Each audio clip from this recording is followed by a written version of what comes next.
ലോക്സഭാ തെരഞ്ഞെടുപ്പിന് മുമ്പ് വിവാദ ബില്ലുകൾ നിയമമാക്കാൻ ബിജെപി. പൗരത്വ നിയമം ഒരാഴ്ചയ്ക്കകമെന്ന് കേന്ദ്ര തുറമുഖ സഹമന്ത്രി ശന്തനു താക്കൂർ പറഞ്ഞു. ബംഗാളിലെ പൊതു സമ്മേളനത്തിലായിരുന്നു মন্ত্রীയുടെ വാക്കുകൾ.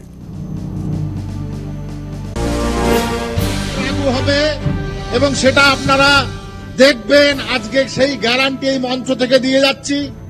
সুকান্ত দা এসছেন মঞ্চে, আমি আমার বক্তব্য দীর্ঘায়িত করব না। বক্তব্য অনেক কিছু বলার ছিল, কিন্তু সময় অল্প আছে বলে আমি আমার বক্তব্য তাড়াতাড়ি শেষ করতে চাই। যারা ৭১-এর পরে ভারতবর্ষে এসেছেন, আমি শুধু সংক্ষেপে কতগুলো কথা বলে যাই। এই রাজ্য সরকারের মুখ্যমন্ত্রী বারবার বলছেন আপনাদের ভোটার কার্ড থাকলে, আধার কার্ড থাকলে আপনারা সকলে নাগরিক, আপনি ভোট দিতে পারছেন, ভোট দেওয়ার নাগরিক। কিন্তু এখানে শুনেছি কয়েক হাজার মানুষকে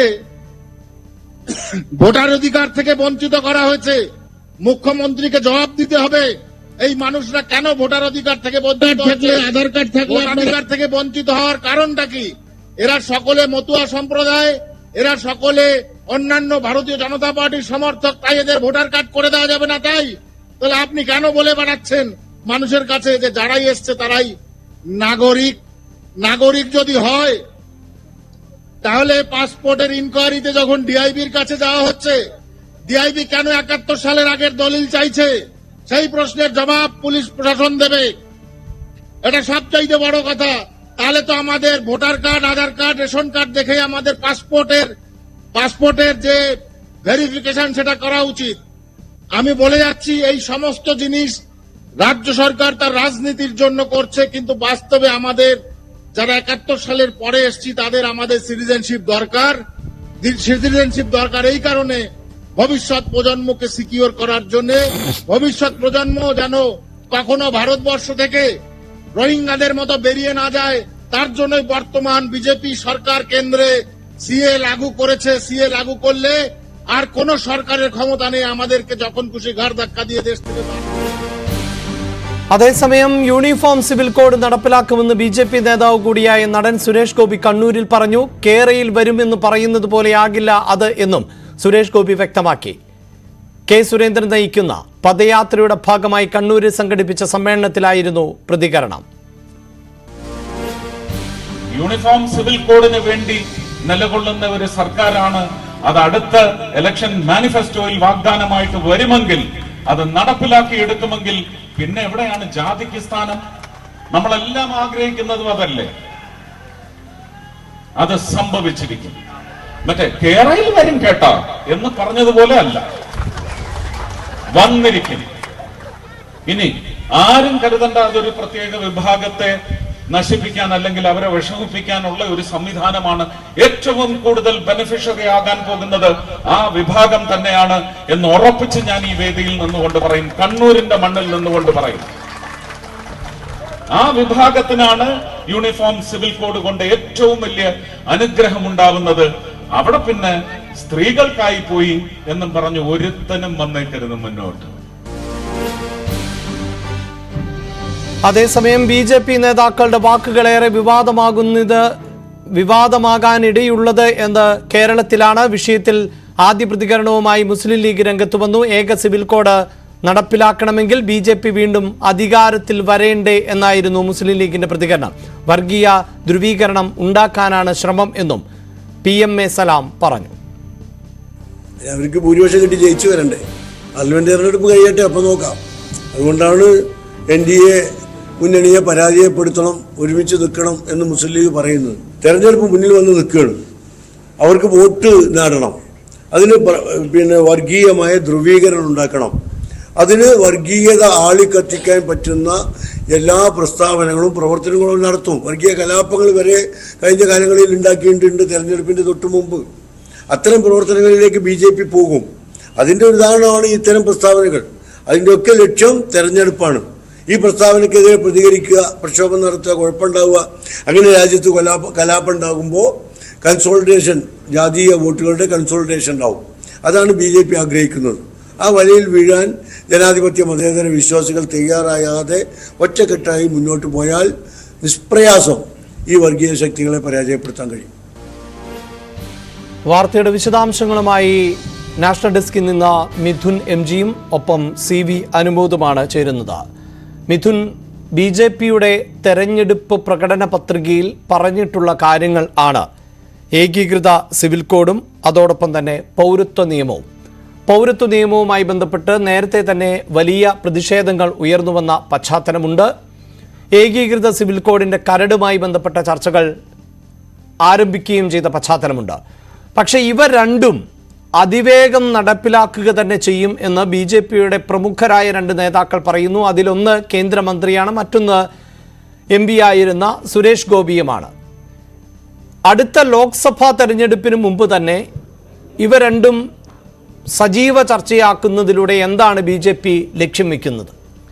അഭിലാഷ്, നമുക്കറിയാം, അതായത് ഈ പൗരത്വ ഭേദഗതി നിയമവുമായി ബന്ധപ്പെട്ട് കഴിഞ്ഞ കുറച്ച് നാളുകളായി 2019 പാർലമെന്റ് ഈ ഒരു നിയമം പാസ്സാക്കുന്നത്. അതിനുശേഷം പിന്നീട് വലിയ വിവാദങ്ങളും ഒപ്പം തന്നെ വലിയ പ്രതിഷേധങ്ങളും ഒക്കെ വലിയ സംസ്ഥാനങ്ങളിലൊക്കെ തന്നെ ഉണ്ടാവുകയും ചെയ്തു. കേരളമടക്കമുള്ള സംസ്ഥാനങ്ങളിലൊക്കെ തന്നെ വലിയ സംയുക്ത പ്രക്ഷോഭങ്ങളൊക്കെ നമ്മൾ കാണുകയും ചെയ്തായിരുന്നു. പക്ഷേ പിന്നീട് അത് നടപ്പിലാക്കുന്നതിന്റെ വേഗം കുറയുന്നത് നമ്മൾ കാണുകയും ചെയ്തു. പക്ഷേ അതിന്റെ ചില കാരണങ്ങൾ അതിന്റെ സാങ്കേതികത്വം തന്നെയായിരുന്നു. അതായത് ഇതിനുവേണ്ടി ഒരു സമിതി രൂപീകരിച്ചിരുന്നു. ഈ ഒരു നിയമം പ്രാബല്യത്തിൽ വരുമ്പോൾ ചില ചട്ടങ്ങൾ പാലിക്കണം. ആ ചട്ടങ്ങൾ തയ്യാറാക്കുന്നതിന് വേണ്ടി ഒരു സമിതിയെ അന്ന് പാർലമെന്റ് ചുമതലപ്പെടുത്തിയിരുന്നു. പക്ഷേ ഈ സമിതി ഈ ചട്ടങ്ങൾ തയ്യാറാക്കുന്നതിൽ കാലതാമസം എടുത്തുകൊണ്ടിരുന്നു. അതിന് കൂടുതൽ അവരുടെ സമിതിയുടെ കാലാവധി നീട്ടിക്കൊണ്ടിരിക്കുന്നതാണ് നമ്മൾ കാണുകയും ചെയ്തത്. അത്തരത്തിലുള്ള ഒരു സാങ്കേതികത്വം മാത്രമാണ് ഇത് നടപ്പിലാക്കാൻ വൈകിയെന്നുള്ളത് തന്നെയാണ് ഏറ്റവും ശ്രദ്ധേയമായിട്ടുള്ള കാര്യം. അല്ലെങ്കിൽ അത് തന്നെയാണ് അവർ നടപ്പിലാക്കാൻ എത്രയും വൈകിയതെന്നുള്ളത് തന്നെയാണ് ഏറ്റവും പ്രധാനമായി നമ്മൾ എടുത്തു പറയേണ്ടത്. മറ്റൊന്ന്, യൂണിഫോം സിവിൽ കോഡുമായി ബന്ധപ്പെട്ടും കഴിഞ്ഞ നാളുകളൊക്കെയായി തന്നെ അത് നടപ്പിലാക്കുമെന്നുള്ള കാര്യം കേന്ദ്ര സർക്കാർ വ്യക്തമാക്കിയിട്ടുള്ളതാണ്. അഭിലാഷ് സൂചിപ്പിച്ച പോലെ തന്നെ ഇത് രണ്ടും BJPയുടെ പ്രകടന പത്രികയിൽ ഉള്ള കാര്യം തന്നെയാണ്. നമ്മൾ അതിൽ ഏറ്റവും പ്രധാനമായും എടുത്തു പറയേണ്ടത് പൗരത്വ ഭേദഗതി നിയമമാണ്. അത് കഴിഞ്ഞ ദിവസം ബംഗാളിൽ നടന്ന ഒരു പൊതുസമ്മേളനത്തിലാണ് കേന്ദ്രമന്ത്രി ശാന്തനു ഠാക്കൂർ ഇതുമായി ബന്ധപ്പെട്ടുള്ള വിവാദമായ കാര്യങ്ങൾ പറയുന്നത്. അതായത് മന്ത്രിയുടെ പ്രഖ്യാപനത്തിൽ, അതായത് അയോധ്യയിൽ രാമക്ഷേത്രം യാഥാർത്ഥ്യമായി കഴിഞ്ഞു, അടുത്ത ഒരാഴ്ചയ്ക്കകം പൗരത്വ ഭേദഗതി നിയമം ബംഗാളിൽ മാത്രമല്ല രാജ്യം മുഴുവൻ നടപ്പാക്കുമെന്നാണ് ഈ മന്ത്രി വ്യക്തമാക്കുകയും ചെയ്തിരിക്കുന്നത്. അതായത് നമുക്കറിയാം, ഈ ബംഗാളിൽ ഈ മാട്ടുവ സമുദായത്തിന് കൂടുതൽ മേൽക്കൈയുള്ള പ്രദേശത്താണ് ഈ ഒരു പൊതുസമ്മേളനം നടന്നത്. മാട്ടുവ സമുദായത്തിലുള്ളവർക്കൊക്കെ തന്നെ നേരത്തെ ഈ ഒരു CAA നടപ്പിലാക്കുന്നതുമായി ബന്ധപ്പെട്ട് അവർ ഒരു അനുകൂല നിലപാട് സ്വീകരിക്കുകയും ചെയ്തിരുന്നു. ഒപ്പം തന്നെ കഴിഞ്ഞ തെരഞ്ഞെടുപ്പിലൊക്കെ തന്നെ കൂടുതൽ BJPക്ക് അവർ സപ്പോർട്ട് ചെയ്യുന്നത് നമ്മൾ കാണുകയും ചെയ്യുന്നു. അത്തരത്തിൽ ബംഗാളിൽ ഊന്നിയുള്ള ഒരു നിയമം, അല്ലെങ്കിൽ ബംഗാളിൽ മാത്രം ഈ നിയമം നടപ്പിലാക്കാനല്ല, രാജ്യം മുഴുവൻ നടപ്പിലാക്കാൻ പോവുകയാണ് എന്ന് കേന്ദ്രമന്ത്രി പറയുമ്പോൾ പോലും തന്നെ കേന്ദ്ര നേതൃത്വത്തിൽ നിന്ന് അല്ലെങ്കിൽ മുതിർന്ന BJP നേതാക്കൾ ഒന്നും തന്നെ ഇതുമായി ബന്ധപ്പെട്ട യാതൊരുവിധ പ്രതികരണവും നടത്തിയിട്ടില്ല എന്നുള്ളത് തന്നെയാണ് ശ്രദ്ധേയം. പക്ഷേ കഴിഞ്ഞ വർഷം, അതായത് 2023 ഡിസംബർ 27 ഇതേ പശ്ചിമ ബംഗാളിൽ നടന്ന പൊതുസമ്മേളനത്തിൽ കേന്ദ്ര ആഭ്യന്തരമന്ത്രി അമിത്ഷാ ഇതുമായി ബന്ധപ്പെട്ടുള്ള കാര്യങ്ങൾ വ്യക്തമാക്കിയിരുന്നു. അതായത് ചില സാങ്കേതിക കാരണങ്ങൾ കൊണ്ട് മാത്രമാണ് പൗരത്വ ഭേദഗതി ബില്ല് നടപ്പിലാക്കാത്തത്. അത് ഉടനടി തന്നെ നടപ്പിലാക്കുകയും ചെയ്യും. അത്തരത്തിൽ അതിൽ നിന്ന് കേന്ദ്ര സർക്കാർ പിന്നോട്ട് പോയിട്ടില്ല എന്ന് അദ്ദേഹം ആവർത്തിച്ച് പറയുകയും ചെയ്തതാണ്. അതുകൊണ്ട് തന്നെ ലോക്സഭാ തെരഞ്ഞെടുപ്പ് മുമ്പ് തന്നെ അത് മുന്നിൽ കണ്ടുകൊണ്ട് തന്നെ ഈ 2 നിയമങ്ങളും, അല്ലെങ്കിൽ വിവാദമായിട്ട് ഏതൊക്കെ ബില്ലുകൾ BJP മുന്നോട്ട് വെച്ചിട്ടുണ്ടോ അതൊക്കെ തന്നെ നടപ്പിലാക്കാൻ ഒരു തീരുമാനത്തിലേക്ക് തന്നെയാണ് കേന്ദ്ര നേതൃത്വം എത്തുന്നതെന്നാണ് നമുക്ക് ഈ ഒരു ഘട്ടത്തിൽ മനസ്സിലാക്കുന്നത്. പക്ഷേ കിഴക്കൻ സംസ്ഥാനങ്ങളിൽ, അസം അടക്കമുള്ള സംസ്ഥാനങ്ങളൊക്കെ തന്നെ വലിയ രീതിയിൽ BJPക്ക് മേൽക്കുള്ള സംസ്ഥാനങ്ങൾ തന്നെയാണ്. അവിടെ വലിയ എതിർപ്പ് ഈ CAA-യുമായി ബന്ധപ്പെട്ടുകൊണ്ട് അത് എങ്ങനെ പരിഹരിച്ച് മുന്നോട്ട് കൊണ്ടുപോകാം എന്നുള്ളത് തന്നെയാണ് BJPക്ക് വെല്ലുവിളിയായി നിൽക്കുന്നത്. അതിൽ ഏത് തരത്തിലായിരിക്കും അവർ ഈ ഒരു നിയമം നടപ്പിലാക്കുന്നതോടുകൂടി, അല്ലെങ്കിൽ ഏതെങ്കിലും സംസ്ഥാനത്തിൽ വിട്ടുവീഴ്ച നൽകിക്കൊണ്ട് സംസ്ഥാനത്തിൽ 2 നിലപാട് സ്വീകരിച്ചുകൊണ്ട് മുന്നോട്ട് പോവുകയാണോ BJP ചെയ്യുക എന്ന് തന്നെയാണ് നമുക്കിനി അറിയേണ്ടത്. എന്തായാലും കേന്ദ്ര സർക്കാരിന്റെ ഔദ്യോഗിക വിശദീകരണം ഇതുമായി ബന്ധപ്പെട്ട് ഇതുവരെയും പുറത്തു വന്നിട്ടില്ല എന്നുള്ളതാണ് ശ്രദ്ധേയം. റൈറ്റ്, അനുമോദ് കൂടി ചേരുന്നുണ്ട്. അനുമോദ്, ഈ വിഷയത്തിൽ വലിയ പ്രതികരണങ്ങൾ ഉണ്ടായിട്ടുള്ള സംസ്ഥാനമാണ് നിലവിൽ കേരളവും പശ്ചിമ ബംഗാളും പഞ്ചാബും അടക്കമുള്ള സംസ്ഥാനങ്ങൾ പൗരത്വ നിയമവുമായി ബന്ധപ്പെട്ട് വലിയ വിയോജിപ്പുകൾ രേഖപ്പെടുത്തിയിട്ടുമുണ്ട്. അതോടൊപ്പം തന്നെയാണ് സിവിൽ കോഡുമായി ബന്ധപ്പെട്ട് കഴിഞ്ഞ ദിവസം നടന്നിട്ടുള്ള പ്രതികരണം. അത് സുരേഷ് ഗോപിയുടെ ഭാഗത്ത് നിന്നാണ് ഉണ്ടായത്. അദ്ദേഹം പറഞ്ഞത് കേരളയിൽ പോലെയാകില്ല, സിവിൽ കോഡ് നിലവിൽ വരിക തന്നെ ചെയ്യും എന്നാണ്. ലീഗ് ഈ പ്രതികരണത്തെ എങ്ങനെയാണ് നോക്കിക്കാണുന്നത്? അഭിലാഷ്, ഇന്ന് രാവിലെയാണ് മുസ്ലിം ലീഗിന്റെ സംസ്ഥാന ജനറൽ സെക്രട്ടറി PMA സലാം ഇക്കാര്യത്തിൽ ലീഗിന്റെ നിലപാട് വ്യക്തമാക്കിയത്. അദ്ദേഹം ആദ്യം പറഞ്ഞത്, അങ്ങനെ യൂണിഫോം സിവിൽ കോഡ് നടപ്പാക്കണമെങ്കിൽ ആദ്യം BJP സർക്കാർ വീണ്ടും അധികാരത്തിൽ വരണമെന്നാണ്. അങ്ങനെ ഒരു സാഹചര്യം ഇല്ല. BJP സർക്കാർ അധികാരത്തിൽ വരില്ല. രണ്ടാമതായിട്ട് തെരഞ്ഞെടുപ്പ് അടുക്കുമ്പോൾ ഇത്തരത്തിലുള്ള വർഗീയ ധ്രുവീകരണം ഉണ്ടാക്കുന്ന പ്രസ്താവനകൾ നടത്തുന്നതും അതുമായി ബന്ധപ്പെട്ട് ധ്രുവീകരണം സൃഷ്ടിക്കാൻ ശ്രമം നടത്തുന്നതും BJPയുടെ ഒരു ശൈലിയാണ്. അത്തരത്തിൽ വർഗീയ ധ്രുവീകരണം ഉണ്ടാക്കുകയും അത്തരം അജണ്ടകളിൽ മറ്റുള്ളവർ പ്രതികരിക്കുകയും അത് പിന്നീട് BJPക്ക് ഗുണമാക്കി ഒരു വർഗീയ സാഹചര്യം സൃഷ്ടിക്കുകയുമാണ് BJPയുടെ ശൈലി. അതിനെന്താണെങ്കിലും ഐക്യ ജനാധിപത്യ മുന്നണി നിന്നു കൊടുക്കുകയില്ല. ഇത്തരം വിവാദങ്ങളെ അതായത് വർഗീയത സൃഷ്ടിക്കാനുള്ള ശ്രമങ്ങളായിട്ട് തന്നെയാണ് കാണുന്നത്. അതിൽ കരുതി തന്നെയായിരിക്കും മുന്നണി മുന്നോട്ട് പോവുക എന്നാണ് മുസ്ലിം ലീഗിന്റെ അഭിപ്രായമായിട്ട് PMA സലാം വിശദീകരിച്ചത്. നമുക്കറിയാം ഈ ഒരു വിഷയങ്ങളിലൊക്കെ ഏറ്റവും സജീവമായിട്ട് കേരളത്തിൽ ഇടപെടുന്ന പാർട്ടിയാണ് മുസ്ലിം ലീഗ്. ലീഗിന്റെ സംസ്ഥാന ജനറൽ സെക്രട്ടറി തന്നെ ഇത്തരത്തിലുള്ള അഭിപ്രായം പറയുമ്പോൾ സ്വാഭാവികമായിട്ടും ഇക്കാര്യത്തിൽ ലീഗ് കരുതലോടെ തന്നെയാകും പ്രതികരിക്കുക, മുന്നോട്ട് പോവുക എന്ന് തന്നെ വേണം കരുതാൻ. ലീഗിന്റെ പ്രതികരണം ഇതാണ്. കൂടുതൽ ലീഗ് നേതാക്കൾ ഈ വിഷയത്തിൽ പ്രതികരിക്കാനുള്ള സാധ്യതയും മുന്നിലുണ്ടല്ലോ, അല്ലേ അനുമോദ്? ഇന്നിപ്പോൾ പാർലമെന്റ് തുടങ്ങുകയാണ്. സ്വാഭാവികമായിട്ടും പാർലമെന്റിൽ ഇത്തരം വിഷയങ്ങൾ ചർച്ചയ്ക്ക് വരുമ്പോൾ ലീഗ് അത് ഉന്നയിക്കാനുള്ള സാധ്യത മുന്നിൽ കാണുന്നുണ്ട്. മാത്രമല്ല ഈ ഒരു യൂണിഫോം സിവിൽ കോഡ് സംബന്ധിച്ച വിഷയങ്ങളിൽ മുസ്ലിം ലീഗ് നേരത്തെ തന്നെ അഭിപ്രായം പറയേണ്ടത് അവരുടെ കൂടി ഒരു ആവശ്യമാണ്. കാരണം നമുക്കറിയാം മത സംഘടനകളുടെ ഒരു പിന്തുണ അത് ലീഗിനെ സംബന്ധിച്ച് വളരെ അനിവാര്യമാണ്. തെരഞ്ഞെടുപ്പ് അടുക്കുന്ന സമയമാണ്. സാമുദായിക സംഘടന പ്രത്യേകിച്ച് സമസ്തയുമായിട്ടൊക്കെ പണ്ടത്ര ഒരു അടുപ്പം ലീഗിനില്ല എന്ന വിലയിരുത്തലുള്ള കാലമാണ്. അപ്പോൾ ഈ ഒരു വിഷയത്തിൽ സജീവമായിട്ട് ഇടപെടുകയും മുസ്ലിം മതവിഭാഗത്തിന്റെ വികാരം ഏറ്റെടുക്കുന്നത് തങ്ങൾ തന്നെയാണെന്ന് സാമുദായിക സംഘടനകൾ ബോധ്യപ്പെടുത്തേണ്ട ഒരു ആവശ്യം കൂടി ലീഗിനെ സംബന്ധിച്ചുണ്ട്. അപ്പോൾ ഈ വിഷയങ്ങളിൽ കടുത്ത പ്രതികരണങ്ങളുള്ള സാധ്യത മുന്നിൽ കാണുന്നുണ്ട്. എന്താണെങ്കിലും ഇതിൽ ഔദ്യോഗികമായിട്ട് കേന്ദ്ര സർക്കാരിന്റെ ഭാഗത്തു നിന്നും അത്തരത്തിലൊരു പ്രസ്താവനയോ അല്ലെങ്കിൽ പ്രഖ്യാപനമോ വന്നതിന് ശേഷമേ കൂടുതൽ പ്രതികരണങ്ങൾക്ക് സാധ്യത ഈ ഘട്ടത്തിൽ കാണുന്നുള്ളൂ. ഇപ്പോൾ ശ്രീ MN കാരശ്ശേരി ടെലിഫോൺ ലൈനിലുണ്ട്. ശ്രീ MN കാരശ്ശേരി, ഇതിലിപ്പോൾ കേരളത്തിൽ ഉണ്ടായ പ്രതികരണം എന്നത് സുരേഷ് ഗോപിയുടെ പ്രതികരണമാണ്. ഏകീകൃത സിവിൽ കോഡ് നടപ്പിലാക്കുക തന്നെ ചെയ്യും, അത് വൈകില്ല എന്നാണ്. അതായത് കേരളയിൽ പോലെ ഇങ്ങനെ അന്തരീക്ഷത്തിൽ ഉയർന്നു കേൾക്കുന്ന ഒരു വാഗ്ദാനമായിരിക്കില്ല, മറിച്ചത് നടപ്പിലാക്കുക തന്നെ ചെയ്യും എന്ന് BJP നേതാവ് കൂടിയായ തൃശ്ശൂരിൽ അടുത്ത ലോക്സഭാ സ്ഥാനാർത്ഥി എന്ന് പ്രതീക്ഷിക്കുന്ന സുരേഷ് ഗോപി പറയുകയാണ്. നിലവിലെ സാഹചര്യത്തിൽ താങ്കൾ എത്രത്തോളം സാധ്യതയാണ് കാണുന്നത് ഈ നീക്കം അതിവേഗമാക്കുവാനുള്ള?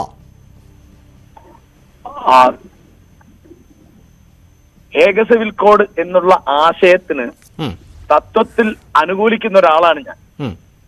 പക്ഷേ ഇന്നത്തെ മോദി ഗവൺമെന്റിനെ സത്യം പറഞ്ഞാൽ എനിക്ക് പൂർണ്ണ വിശ്വാസമില്ല. കാരണം അത് ഇവിടുത്തെ എല്ലാ മതക്കാർക്കും ജാതിക്കാർക്കും സമ്മതമാവുന്ന മട്ടിലും അവരെ കൂടി വിശ്വാസത്തിലെടുത്തുകൊണ്ടും കഴിയുന്നത്ര അതിൽ പ്രകോപനം ഒഴിവാക്കിക്കൊണ്ടും ഒരു സിവിൽ കോഡ് കൊണ്ടുവരാൻ അവർക്ക് സാധിക്കുമോ എന്ന് എനിക്ക് അറിഞ്ഞൂടാ. അങ്ങനെ അറിഞ്ഞൂടാന്ന് ഞാൻ പറയുന്നതിന്റെ തെളിവ് എന്താന്ന് വിചാരിച്ചാല് ഇതുവരെ അതിന്റെ ഒരു കരട് ബില്ല് തയ്യാറായതായിട്ട് നമുക്ക് അറിഞ്ഞുകൂടാ. അങ്ങനെ ഒരു കരട് ബില്ല് ആദ്യം ലോക്സഭയിൽ വരണം, രാജ്യസഭയിൽ വരണം, പിന്നീട് അത് നമ്മുടെ 28 സ്റ്റേറ്റുകളിലെയുള്ള നിയമസഭകളിൽ ചർച്ച ചെയ്യണം, ബഹുജനങ്ങൾ ചർച്ച ചെയ്യണം. അങ്ങനെ അത് വളരെ വലിയൊരു സംഗതിയാണ്. തീർച്ചയായിട്ടും തത്വത്തിൽ ഞാൻ അനുകൂലമാണ്. പക്ഷേ ഇത് ഏതെങ്കിലും മതക്കാരെയോ ന്യൂനപക്ഷങ്ങളെയോ ഒതുക്കാനുള്ള ഒരു ഏർപ്പാടാണ് എന്ന മട്ടിലാണ് ഇവർ കൊണ്ടുവരുന്നെങ്കിൽ വളരെ കുഴപ്പമായിരിക്കും. പക്ഷേ ഏക സിവിൽ കോഡ് അവരെയും ബാധിക്കും. അതായത് ഒരു ഹിന്ദു സിവിൽ കോഡായി ഏക സിവിൽ കോഡ് മാറുമോ എന്ന് ഭയക്കേണ്ട സമയമാണോ ഇത്?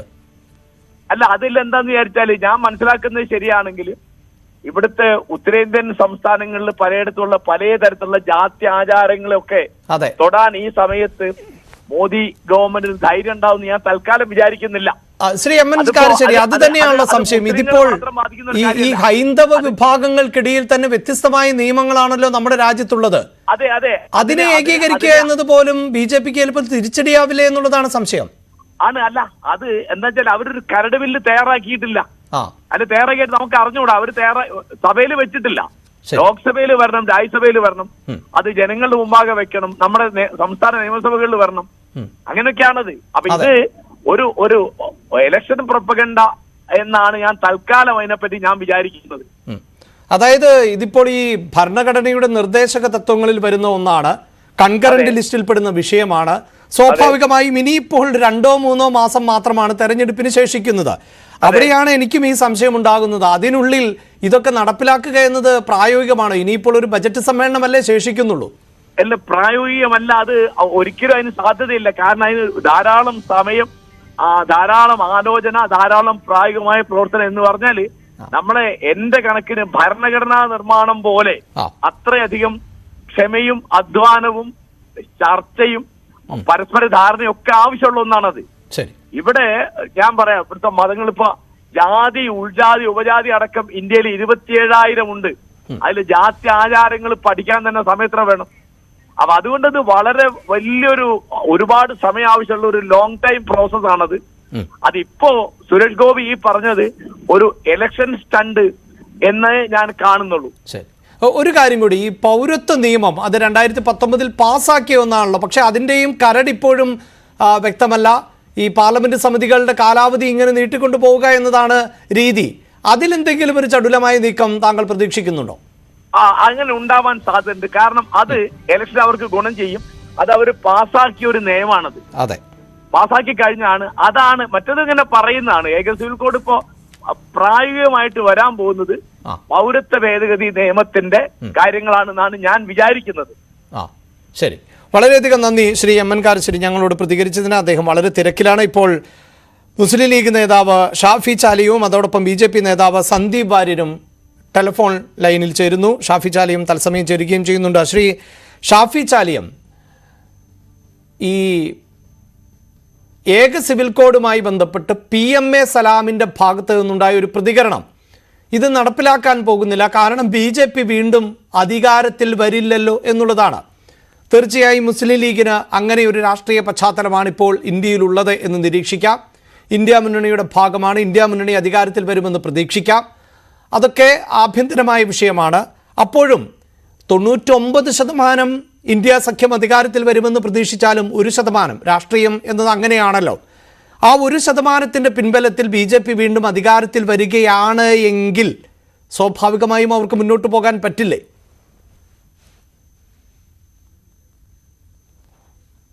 ഏക സിവിൽ എന്നാൽ അതങ്ങ് നടപ്പിലാക്കുന്നല്ല. ഇന്ത്യ രാജ്യത്തിലെ നിയമവ്യവസ്ഥ, ഭരണഘടനയിലെ വിവിധ അനുച്ഛേദങ്ങൾ, അതൊക്കെ കൊടുക്കുന്ന ഉറപ്പുകൾ, അതിനൊക്കെ വയലേറ്റ് ചെയ്തുകൊണ്ട് ഒരു ഏക സിവിൽ കോഡിലേക്ക് രാഷ്ട്രത്തിന് പോകാൻ സാധിക്കുമോ എന്ന കാര്യത്തിൽ അത് ക്ഷിപ്രസാധ്യമാണ് എന്നാണ് നിയമവിദഗ്ധരുടെയും ഭരണഘടനാ വിദഗ്ധരുടെയും അഭിപ്രായം. പക്ഷേ ഏക സിവിൽ കോഡ് വന്നാൽ ഇവിടെ മുസ്ലിങ്ങളാകെ എന്തോ ഒറ്റപ്പെട്ടു പോകും, പ്രയാസപ്പെട്ടു പോകും എന്ന ഒരു ഭീതി ഇവിടെ ഉണ്ടാക്കിയെടുത്തിട്ടുണ്ട്. അപ്പോൾ ഈ ഒരു ഇസ്ലാമോഫോബിയ അതിൻ്റെ എല്ലാ ഫണം ഉയർത്തി നിൽക്കുന്ന ഒരു ഘട്ടത്തിൽ മുസ്ലിങ്ങളെ പ്രഹരിക്കുന്ന ഒരു നിയമം കൊണ്ടുവന്നാൽ ഈ രാജ്യത്തില് ഹൈന്ദവ സമൂഹത്തിൽ വലിയ ധ്രുവീകരണം ഉണ്ടാക്കിക്കളയാം എന്നൊക്കെയുള്ള BJPയുടെ മോഹമാണ്, RSSന്റെ അജണ്ടയാണ് ഇതിൻ്റെയൊക്കെ പിന്നിലുള്ളത്. ഉദാഹരണം, നമ്മുടെ നിയമവ്യവസ്ഥ എന്ന് പറഞ്ഞാൽ ഇന്ത്യ രാജ്യത്തിന്റെ ഗവൺമെന്റിന്റെ ഒരു പാർലമെന്റ് ഒരു നിയമം പാസ്സാക്കിയതുകൊണ്ട് മാത്രം ഏക സിവിൽ കോഡിലേക്ക് പോകാൻ കഴിയില്ല. ഓരോ സ്റ്റേറ്റും അത് എന്ത് ചെയ്യണം, അസംബ്ലി ചേർന്ന് പാസ്സാക്കണം. ഇപ്പൊ തന്നെ വടക്ക് കിഴക്കൻ സംസ്ഥാനങ്ങളിൽ 7 സ്റ്റേറ്റുകൾ ഏക സിവിൽ കോഡ് ഞങ്ങൾക്ക് വേണ്ട, ഞങ്ങളുടെ കൾച്ചറൽ ഐഡന്റിറ്റി അത് നഷ്ടപ്പെടുത്തും എന്ന് പറഞ്ഞ് നാഗാലാൻഡ് അടക്കമുള്ള ഒരുപാട് വടക്ക് കിഴക്കൻ സംസ്ഥാനങ്ങൾ ഓൾറെഡി തന്നെ പ്രമേയം എടുത്തു കഴിഞ്ഞു. അതാണ് മനസ്സിലാക്കേണ്ടത്. മാത്രമല്ല, ഇന്ത്യയിലെ ഏകദേശം 16ഓളം ട്രൈബൽ വിഭാഗങ്ങൾ അവരും എന്താണ് ഞങ്ങളെ ഈ പരിധിയിൽ കൊണ്ടുവരുതെന്ന് പറഞ്ഞിട്ടുണ്ട്. മാത്രമല്ല, ഹൈന്ദവ സമൂഹത്തിലും അതിന് യോജിപ്പില്ല. പിന്നെ പണ്ട് ഹിന്ദുക്കളുടെ ഒരു മൊത്തം ഒരു കുത്തക ഞങ്ങൾക്കാണ് എന്ന ഒരു ധാരണ, ഒരു പ്രതീതി സംഘപരിവാറും BJP ഉണ്ടാക്കിയിരുന്നു. എന്നാൽ ഈ രാമക്ഷേത്രത്തിന്റെ ഈ പ്രതിഷ്ഠ പിന്നെ ചടങ്ങോട് കൂടി യഥാർത്ഥ ഹിന്ദു വിശ്വാസികളും വർഗീയവാദികളായ സംഘപരിവാറിനോടൊപ്പം പോയ ഹിന്ദുക്കളും എന്ന ഒരു വേർതിരിവുണ്ടായി. കാരണം നമുക്കറിയല്ലോ, ഈ BJPയും RSSും സംഘപരിവാറും ഹിന്ദുത്വ ആശയങ്ങളൊക്കെ 1925 തൊട്ടാണ് ഇവിടെ ഉണ്ടായത്. അതിനൊക്കെ 100 കൊല്ലത്ത് പഴക്കേ ഉള്ളൂ. എന്നാൽ അതേ സമയത്ത് AD 788 തൊട്ട് ശങ്കരാചാര്യർ ഈ രാജ്യത്ത് പിറന്നതും അദ്ദേഹം ഈ അദ്വൈത സിദ്ധാന്തത്തിന് രൂപം കൊടുത്തതും നമ്മൾ സ്കൂൾ പാഠപുസ്തകത്തിൽ പോലും നമ്മൾ പഠിച്ചാണ്. എന്താ സ്കൂളിലെ ചോദ്യം പാഠപുസ്തകത്തിൽ? സനാതന മൂല്യങ്ങളുടെ കലവറയായ അദ്വൈത സിദ്ധാന്തം രാഷ്ട്രത്തിന്റെ അഷ്ടദിക്കുകളിൽ എത്തിയ മഹാമനീഷി ആര്? അതിന് ഉത്തരം ശങ്കരാചാര്യർ എന്നാണ്. ആ ശങ്കരാചാര്യർ ഇന്ത്യയിലെ 4 ഭാഗത്തായി 4 മഠം സ്ഥാപിച്ചു. തൻ്റെ ശിഷ്യന്മാരെ അവിടെ നിയമിച്ചു. അവിടെ നിന്നാണ് സന്യാസി ശ്രേഷ്ഠന്മാർ വേദാന്തം പഠിപ്പിക്കുകയാണ്. 4 വേദങ്ങൾ, ഓരോ മഠത്തിനും ഓരോ വേദങ്ങൾ കൊടുത്തു. ഈ 4 മഠങ്ങളിൽ നിന്നും വേദാന്തം പഠിച്ച് ഇറങ്ങിയ സന്യാസി വര്യന്മാർ, അവരാണ് പുരി, തീർത്ഥ, അതേപോലെ ബ്രഹ്മ എന്നൊക്കെ പേരിൽ ഇറങ്ങിയിരിക്കുന്നത്. അവരാണ് മതപരമായ മതവിധി പുറപ്പെടുവിക്കുന്നത്, മതപരമായ ആചാരങ്ങൾക്ക് അനുഷ്ഠാനങ്ങൾക്ക് കാർമ്മികത്വം വഹിക്കുന്നത്. നമുക്കറിയാം, ഇപ്പൊ സുരേഷ് ഗോപിയുടെ മകളെ വിവാഹം ഉണ്ടായി, പ്രൈം മിനിസ്റ്റർ പങ്കെടുത്തു.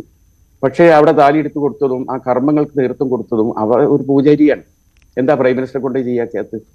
ഇവിടെ അതാണ് പ്രശ്നം. ഇവിടെ പാർലമെന്റ് ഉദ്ഘാടനം ചെയ്യേണ്ട പ്രൈം മിനിസ്റ്ററോ രാഷ്ട്രപതിയുമാണ്. അത് ഉദ്ഘാടനം ചെയ്തത് സന്യാസികളെ കൊണ്ട്. എന്നാൽ ഒരു ക്ഷേത്രത്തിന്റെ പ്രതിഷ്ഠ നിർവഹിച്ചതാരാണ്? സന്യാസിമാർ ചെയ്യേണ്ടത് ഈ രാജ്യത്തെ പ്രധാനമന്ത്രി ചെയ്യുന്നു. ഇതൊരു വൈരുദ്ധ്യമാണ്. നമ്മൾ അതാ മനസ്സിലാക്കണ്ടേ. അവിടെ ശങ്കരാചാര്യന്മാരെടുത്തൊരു സ്റ്റാൻഡ് എന്താ? ഞങ്ങൾ ആ ചടങ്ങിലേക്കില്ല എന്ന് പറയും. എന്താ കാരണം? ഒന്ന്, ഒരു പ്രതിഷ്ഠാ കർമ്മത്തിന് ആ ക്ഷേത്രം പാകപ്പെട്ടിട്ടില്ല, നിർമ്മാണം ആയിട്ടില്ല. വേഗത്തിൽ ചെയ്യുന്നത് ലോക്സഭാ തെരഞ്ഞെടുപ്പ് മുന്നിൽ കണ്ടാണ്. ഇത് പൊളിറ്റിക്സ് ആണ് ഒന്നത്. 2, ഇതിന്റെ കർമ്മങ്ങൾ നിർവഹിക്കേണ്ടത് രാഷ്ട്രീയക്കാരോ അധികാര സ്ഥാനത്തിരിക്കുന്നവരല്ല, അത് മതപരമായ ശ്രേഷ്ഠരാണ്. ഈ 2 കാര്യങ്ങൾ പറഞ്ഞ് ഞങ്ങൾ അങ്ങോട്ടില്ല എന്ന് പറഞ്ഞു കഴിഞ്ഞു. അതോടുകൂടി കോൺഗ്രസും ഇന്ത്യ സഖ്യത്തിൽ കക്ഷികളും ഇന്ന് ഞങ്ങളും ഇല്ല എന്ന് പറഞ്ഞു. അപ്പൊ യഥാർത്ഥത്തിൽ ഹൈന്ദവ സമൂഹത്തിന്റെ മതവിധി പറയേണ്ട ആധികാരികപരമായ മഠങ്ങൾ മൊത്തം ഇവര് മതത്തെ രാഷ്ട്രീയത്തിന് ഉപയോഗിക്കാൻ മാറിക്കഴിഞ്ഞാൽ യഥാർത്ഥ ഹിന്ദു വേറെ ഭാഗത്തും ഈ വർഗീയ ഹിന്ദുക്കളും തമ്മിലുള്ള ഒരു പോർക്കളമാണ് ഈ രാമക്ഷേത്ര പ്രതിഷ്ഠയ്ക്ക് ശേഷം ഈ രാജ്യത്ത് വരാൻ പോകുന്നത്. ഞാൻ ഒന്ന് പറഞ്ഞ് കംപ്ലീറ്റ് ചെയ്യട്ടെ. ഞാൻ പറഞ്ഞു വരുന്നത് എന്താന്ന് വെച്ചാൽ, ഈ രാജ്യത്തിലെ ഹൈന്ദവർക്ക് അംഗീകരിക്കാൻ കഴിയുന്ന എല്ലാ ഏക സിവിൽ കോഡ്. കാരണം എല്ലാവരെയും ഒരേ സിവിൽ ലോയിലേക്ക് കൊണ്ടുവരാൻ കഴിയില്ല. അതിൽ ഒരുപാട് വൈരുദ്ധ്യങ്ങളുണ്ട്. അവിടെ അത് എന്താണ്? അത് വാജ്പേയിനോട് പോലും ഭുവനേശ്വരം ചേർന്ന RSSന്റെ പഠന ശിബിരത്തിൽ ചോദ്യം ചോദിച്ചു, എന്താ നിങ്ങൾ ഏക സിവിൽ കോഡ് നടപ്പാക്കാൻ? അപ്പൊ ഗാന്ധി പറഞ്ഞു, ചിലതൊക്കെ നടപ്പാക്കാനുള്ളതല്ല, അത് മുദ്രാവാക്യമായി നിൽക്കും. കാരണം അതിൽ ഒരുപാട് പ്രയാസങ്ങൾ ഉണ്ടെന്നാണ് വാജ്പേയി കൊടുത്തത്. അത് എല്ലാ അത് ഞങ്ങളിതാ പുലി വരുന്നേ എന്ന് പറഞ്ഞു, ഞങ്ങൾ ഇന്ന സാധനം കൊണ്ടുവരും എന്ന് പറഞ്ഞു ഒരു വേദി ഉണ്ടാക്കാൻ. അത് കൊണ്ടുവരാൻ കഴിയില്ല. കൊണ്ടുവന്ന അന്ന് BJPന്റെ കഥ കഴിയുമെന്നാണ് ഞാൻ പഠിച്ചത്. റൈറ്റ്, ഞാൻ താങ്കളിലേക്ക് വരാം. എന്തായാലും താങ്കൾ പറഞ്ഞതുപോലെ പ്രധാനമന്ത്രിയാണ് ഈ പാർലമെന്റിന്റെ ഉദ്ഘാടനം നിർവഹിച്ചത് എന്നാണ് മനസ്സിലാക്കാൻ സാധിച്ചിട്ടുള്ളത്. അന്ന് സർവ്വമത പ്രാർത്ഥന ഉൾപ്പെടെ അവിടെ നടക്കുകയും ചെയ്തു. അതോടൊപ്പം തന്നെ രാമക്ഷേത്രവുമായി ബന്ധപ്പെട്ട ചടങ്ങുകളൊക്കെ നടത്തിയത് സന്യാസി ശ്രേഷ്ഠരാണ്. അവിടെ യജമാനനായി പ്രധാനമന്ത്രി നിശ്ചയിക്കുകയും ഒക്കെയാണ് ചെയ്തത് എന്നാണുള്ളത്. എന്തായാലും താങ്കളുടെ അഭിപ്രായത്തെ സ്വാഗതം ചെയ്യുന്നു. ശ്രീ സന്ദീപ് വാര്യർ, നമ്മുടെ വിഷയം രാമക്ഷേത്രമോ പാർലമെന്റോ ഒന്നുമല്ല, മറിച്ച് ഏക സിവിൽ കോഡ് നടപ്പിലാക്കുക തന്നെ ചെയ്യും എന്ന് സുരേഷ് ഗോപി പറഞ്ഞു എന്നുള്ളതാണ്. BJPയുടെ തെരഞ്ഞെടുപ്പ് പ്രകടന പത്രികയിലുള്ള വാഗ്ദാനങ്ങളിൽ ഒന്നാണത്. പക്ഷേ നമുക്കറിയാമല്ലോ, ഇതുവരെയും ഏക സിവിൽ കോഡുമായി ബന്ധപ്പെട്ട ഒരു കരട് തയ്യാറാക്കപ്പെട്ടിട്ടില്ല. മാത്രമല്ല, നമ്മുടെ രാജ്യത്ത് ഹിന്ദുവിനും ക്രിസ്ത്യാനിക്കും ഇസ്ലാമിനും സിഖിനും ജൈനനും പാഴ്സി വിഭാഗത്തിനുമൊക്കെ അവരുടേതായ വ്യക്തിപരമായ മതപരമായ ആചാരങ്ങൾ പിന്തുടരുന്നതിന് നമ്മുടെ ആർട്ടിക്കിൾ 25 ഉറപ്പ് നൽകുന്നുണ്ട്. അതുപ്രകാരമുള്ള വൈവിധ്യമുണ്ട്. അപ്പോൾ അതിനെ ഒരു നിയമത്തിന് കീഴിലേക്കാക്കുക എന്നത് അത്രമേൽ സങ്കീർണമായൊരു പ്രക്രിയയാണ്. അതിപ്പോൾ ഈ തെരഞ്ഞെടുപ്പിന് തൊട്ടു മുമ്പ് വീണ്ടും വിഷയമാക്കുമ്പോൾ അതൊരു തെരഞ്ഞെടുപ്പ് വിഷയം എന്നതിനപ്പുറത്തേക്ക് വളരെ പെട്ടെന്ന് നടപ്പിലാക്കാൻ പറ്റുന്ന ഒന്നാണോ ശ്രീ സന്ദീപ് വാര്യർ? ഒന്ന്, താങ്കൾ സൂചിപ്പിച്ചതുപോലെ ഏക സിവിൽ കോഡ് ആണെങ്കിലും CAA ആണെങ്കിലും അത് BJPയുടെ പോൾ പ്രോമിസുമായി ബന്ധപ്പെട്ടിട്ടുള്ള കാര്യങ്ങളാണ്. BJPയുടെ തെരഞ്ഞെടുപ്പ് വാഗ്ദാനങ്ങളാണ്. അതെ, സ്വാഭാവികമായിട്ടും അത് നടപ്പാക്കാനുള്ള ധാർമ്മികമായിട്ടുള്ള ബാധ്യത BJPക്കുണ്ട്. BJP ഇക്കാലം അത്രയും മുന്നോട്ട് വെച്ചിട്ടുള്ള തെരഞ്ഞെടുപ്പ് വാഗ്ദാനങ്ങൾ പൂർണ്ണമായും നടപ്പാക്കുക എന്നുള്ള നയമാണ് സ്വീകരിച്ചിട്ടുള്ളത്. അതിലൊരു വിട്ടുവീഴ്ചയും എവിടെയും ഞങ്ങൾ നടത്തിയിട്ടില്ല. അത് അയോധ്യയിലെ ശ്രീരാമക്ഷേത്രത്തിന്റെ കാര്യമാണെങ്കിലും കാശ്മീരിലെ ആർട്ടിക്കിൾ 370 അബ്രഗേഷൻ ആണെങ്കിലും ഉൾപ്പെടെയുള്ള വിഷയങ്ങളിലൊക്കെ BJPയുടെ തെരഞ്ഞെടുപ്പ് വാഗ്ദാനങ്ങൾ ഒന്നൊഴിയാതെ നടപ്പാക്കുന്നതാണ് ഈ രാജ്യം കണ്ടിട്ടുള്ളത്. ഉദാഹരണത്തിന് കശ്മീരിലെ ആർട്ടിക്കിൾ 370 അബ്രഗേഷനുമായി ബന്ധപ്പെട്ട് ഫറൂഖ് അബ്ദുള്ള ഉൾപ്പെടെയുള്ള ആളുകൾ ഇവിടെ എന്താണ് പറഞ്ഞിരുന്നത്, കോൺഗ്രസ് എന്താണ് പറഞ്ഞിരുന്നത്?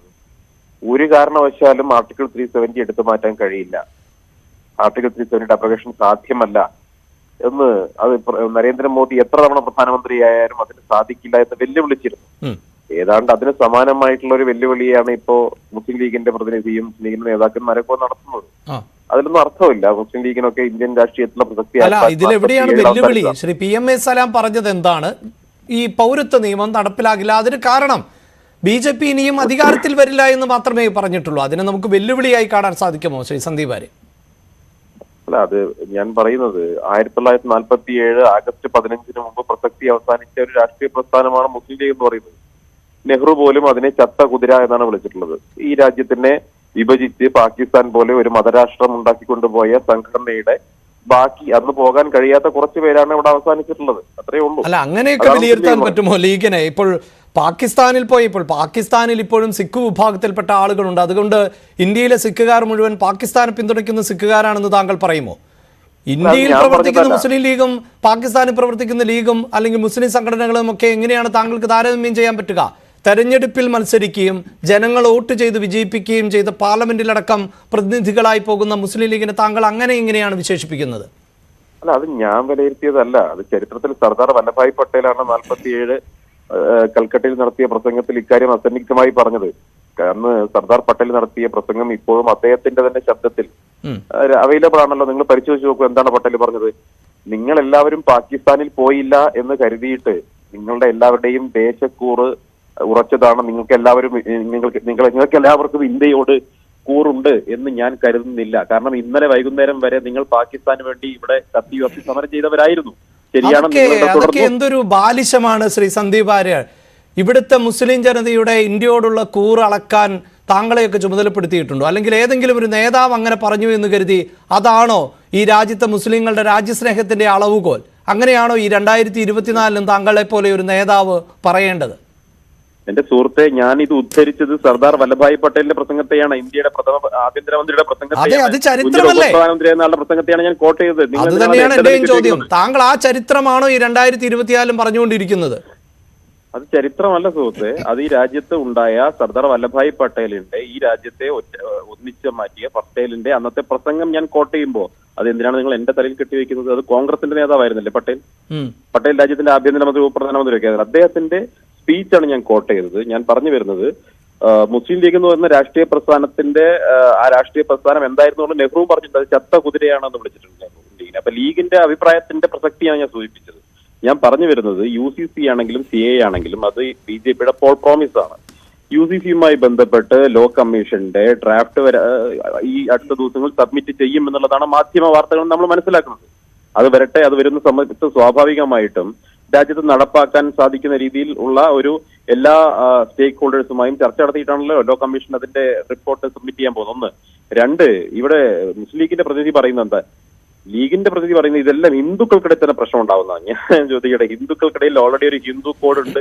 ഹിന്ദുക്കളുടെ മതപരമായിട്ടുള്ള പല അഭിപ്രായ വ്യത്യാസങ്ങൾക്ക് അല്ലെങ്കിൽ വിശ്വാസപരമായിട്ടുള്ള പല വൈജാത്യങ്ങൾക്കും അപ്പുറം ഒരു ഹിന്ദു കോഡ് എത്രയോ കാലം മുമ്പുണ്ടായിട്ട് അന്ന് അംബേദ്കർ ഉൾപ്പെടെയുള്ളവരെ പല ആളുകളും അതിനെ എതിർത്താണ്. കാരണം ഹിന്ദുക്കളുടേതായിട്ടുള്ള സ്വാതന്ത്ര്യത്തിനെ പല മതപരമായ സ്വാതന്ത്ര്യത്തെ അത് ഹനിക്കുന്നു എന്നൊരു അഭിപ്രായം പല ആളുകൾക്കും ഉണ്ടായിരുന്നു. പക്ഷെ ഒരു ഹിന്ദു കോഡ് ബിൽ വന്നു, ഹിന്ദുക്കൾ അത് അംഗീകരിച്ചു. രാജ്യത്തെ 80% വരുന്ന ജനങ്ങൾക്കും നിലവിൽ ഒരു ഏകീകൃത നിയമമുണ്ട്. അത് നിങ്ങൾ മനസ്സിലാക്കണം. ബാക്കിയുള്ളവർക്ക് മാത്രമായിട്ടാണ് ആ നിയമം ഞങ്ങൾക്ക് ബാധകമല്ല, രാജ്യത്തൊരു ഏകീകൃത നിയമം ഞങ്ങൾക്ക് ബാധകമല്ല എന്നിരിക്കും. മറ്റൊന്ന്, രാജ്യത്തെ ക്രിമിനൽ നിയമങ്ങളിൽ ഏകീകൃത നിയമമാണല്ലോ ഉള്ളത്. ഇവിടെ ആകെ വ്യത്യസ്തതയുള്ളത് എവിടെയാണ്? രാജ്യത്തെ വിവാഹത്തിന്റെ കാര്യത്തിൽ, സ്വത്ത് പിന്തുടർച്ചാവകാശത്തിന്റെ കാര്യത്തിൽ, അതുപോലെ തന്നെ ഡിവോഴ്സിന്റെ കാര്യത്തിൽ, അതുപോലെ തന്നെ ദത്തെടുക്കൽ. ഇത്രയേ വ്യത്യാസമുള്ളൂ. ഇവിടെ നിങ്ങൾ നേരത്തെ സൂചിപ്പിച്ചു, ഇത് രാജ്യത്ത് മതവിശ്വാസം പിന്തുടരാനുള്ള അവകാശം ഭരണഘടന നൽകുന്നു. തീർച്ചയായിട്ടും ഉണ്ട്. പക്ഷേ മതവിശ്വാസം പിന്തുടരാനുള്ള അവകാശം ഭരണഘടന കൊടുക്കുന്നത് സബ്ജക്ട് ടു ഭരണഘടന ഉറപ്പ് നൽകുന്ന ഇക്വാലിറ്റിയെ, തുല്യതയെ ഹനിക്കുന്ന തരത്തിലാണെങ്കിൽ അത്തരത്തിലൊരു മതവിശ്വാസം പിന്തുടരാൻ ഭരണഘടന അനുവദിക്കുന്നില്ല. അത് നിങ്ങൾ മനസ്സിലാക്കണം. ഉദാഹരണത്തിന് സതി എന്നുള്ളത് ഒരാളുടെ മതപരമായ വിശ്വാസമാണെന്ന് എവിടെയും അവകാശപ്പെടാൻ കഴിയില്ല. കാരണം അത് ജീവിക്കാനുള്ള ചില ആളുകളുടെ, തുല്യതയോടെ ജീവിക്കാനുള്ള സ്ത്രീകളുടെ അവകാശത്തിന്മേലുള്ള കടന്നുകയറ്റമാണ് എന്നതിൽ താങ്കൾക്ക് തർക്കമില്ലല്ലോ.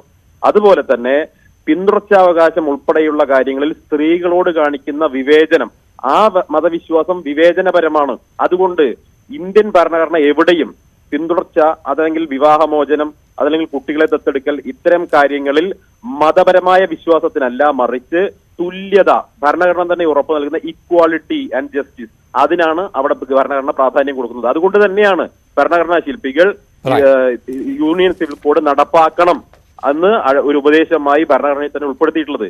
അപ്പൊ ഈ മുസ്ലിം ലീഗുകാരൊക്കെ ഇത്തരം കാര്യങ്ങൾ പറയുന്നത് വാസ്തവത്തിൽ മുസ്ലിം ലീഗിന്റെ പ്രസ്താവനയ്ക്ക് നിങ്ങൾ വില കൊടുക്കേണ്ടതില്ല.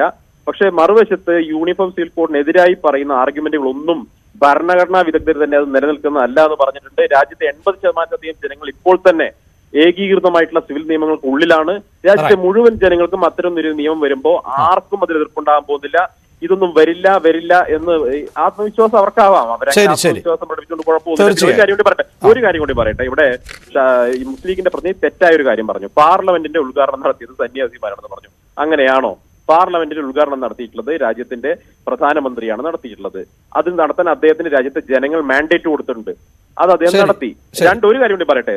അയോധ്യയിലെ ശ്രീരാമക്ഷേത്രം എങ്ങനെ ഉദ്ഘാടനം നടത്തണം, എങ്ങനെ പ്രാണപ്രതിഷ്ഠ നടത്തണമെന്ന് ലീഗുകാരൻ തിട്ടൂരം നടത്തണ്ട. മനസ്സിലായല്ലോ? അയോധ്യ രാമക്ഷേത്രത്തിന്റെ കൃത്യമായ താന്ത്രിക വിധി പ്രകാരം നടന്നിട്ടുണ്ട്. നമ്മുടെ വിഷയം അതല്ല. മാത്രവുമല്ല, ഇത് ചർച്ച ചെയ്തതാണ്. വളരെയധികം നന്ദി ഷാഫി ചാലിയം, ഒപ്പം ശ്രീ സന്ദീപ് ആര്യ. എന്തായാലും ഇന്ത്യ ഒരു ജനാധിപത്യ രാജ്യമാണ്. ഇന്ത്യയുടെ ഭരണഘടനയനുസരിച്ച് നിർദ്ദേശക തത്വങ്ങളിൽ വരുന്ന ഒന്നാണ് ഏകീകൃത സിവിൽ കോഡ്. അതുകൊണ്ട് തന്നെ ഏതെങ്കിലും കാലഘട്ടത്തിൽ എല്ലാ വിഭാഗങ്ങൾക്കും മേൽ ഇത് അടിച്ചേൽപ്പിക്കപ്പെടേണ്ട ഒന്നല്ല എന്ന് വളരെ കൃത്യമായി നമ്മുടെ ഭരണഘടനയിൽ തന്നെ പറഞ്ഞിട്ടുണ്ട്. എല്ലാവരുടെയും സമ്മതത്തോടു കൂടിയും ചർച്ചകളോടും കൂടിയാണ് നടപ്പിലാക്കേണ്ടത്. മാത്രവുമല്ല, കൺകറന്റ് ലിസ്റ്റിൽ പെടുന്ന ഒരു വിഷയമാണ്. അതുകൊണ്ട് തന്നെ സംസ്ഥാന നിയമസഭകൾ അടക്കം ചർച്ച ചെയ്യേണ്ട വിഷയവുമാണ് സിവിൽ കോഡ്. അത്തരം സിവിൽ കോഡും അതോടൊപ്പം തന്നെ പൗരത്വ നിയമവും നടപ്പിലാക്കുക തന്നെ ചെയ്യും എന്ന വാദം ആണ് ഇപ്പോൾ BJP നേതാക്കൾ ഉന്നയിക്കുന്നത്. പ്രത്യേകിച്ച് ലോക്സഭാ തെരഞ്ഞെടുപ്പ് കൂടി ആസന്നമായിരിക്കുന്ന വിഷയത്തിൽ ഈ രണ്ട് വിഷയങ്ങളും വീണ്ടും സജീവ ചർച്ചയായി ഉയർത്തിക്കൊണ്ടുവരികയാണ് BJP. ഇടവേള.